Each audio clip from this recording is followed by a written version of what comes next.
All right, let's talk about Japan. They just had a huge election for their lower house. And believe me, the results are about to shake things up big time. So let's break down exactly what went down. And when I say shake things up, I'm not kidding. The results of this snap election are being called a political earthquake. We're talking about a complete upending of the balance of power. And at the heart of this whole story is one simple fraction: 2/3. Seriously, that number is the key to everything. So, why is 2/3 so important? Well, stick with me. Okay, so first things first, let's get into the results. The big headline here is the size of the victory for the ruling party. I mean, this wasn't just a win, it was a complete and total landslide. And it's not just me saying that. The projections were calling it from the get-go. As you can see from Japan Decides, the quote is, an overwhelming landslide victory. This was no close call, no nail-biter. It was a straight-up knockout. Just look at these numbers for a second. The Liberal Democratic Party, that's the LDP, they walked into this election with 198 seats. Now, the projections have them landing somewhere between 274 and 328. That is a huge jump. Wow, I mean, this chart really puts it into perspective, doesn't it? The little bar on the left is where they were. The one on the right is where they're headed. That pre-election number is just dwarfed. A leap like this is exactly why landslide is the perfect word.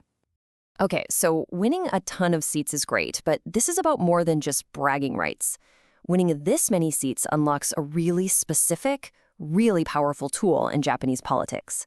And yep, you guessed it, this brings us right back to that 2/3 number I mentioned. So, what is this 2/3 majority? You'll often hear it called a supermajority. And you can think of it like a legislative master key. It basically lets the lower house completely override any decision made by the upper house. So, if the upper house tries to block a new law, tough luck. The ruling party gets the final say.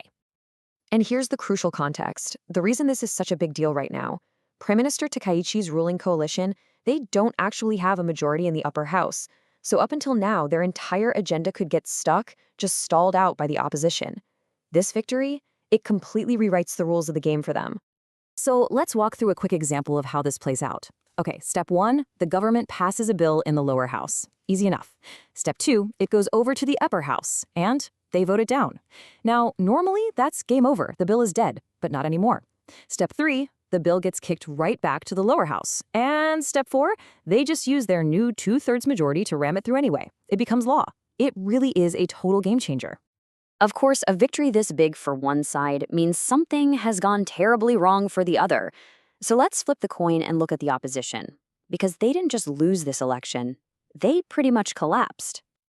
You can see the contrast so clearly here. On one side, you've got the established ruling coalition, the LDP and JIP, who just scored that landslide. And on the other, the opposition's Central Reform Alliance, or CRA. This was a brand new group they cobbled together right before the election, and, well, it was a gamble that spectacularly did not pay off. Just how bad was it? Get this, the CRA is projected to win somewhere between 37 and 91 seats. That is an absolutely devastating result compared to where they were. It leaves them with almost no real power to push back against the government. And, the fallout from a loss like this is immediate. When things go this badly, heads have to roll. And indeed, the source material points out that the CRA's co-leader, Yoshihiko Noda, could be on his way out. He really staked his entire career on this alliance, and now he might be forced to resign. Okay, so let's zoom out. You've got the ruling party with more power than they've had in years, and an opposition that's basically in shambles. What does all this mean for Japan moving forward? Well, it looks like we're heading into a brand new era of political power. So let's recap the key takeaways here. First, Prime Minister Takaichi's LDP now holds this potential supermajority. That means they can override the upper house. Meanwhile, the opposition is severely weakened. You put that all together, and what do you get? A clear, open runway for the Takaichi government to push its agenda through with almost nothing standing in its way. And all of this leaves us with one massive, fascinating question. For years, the story of Japanese politics has been one of parliamentary gridlock.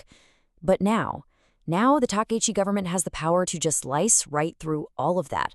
So the question on everyone's mind is, what's their first move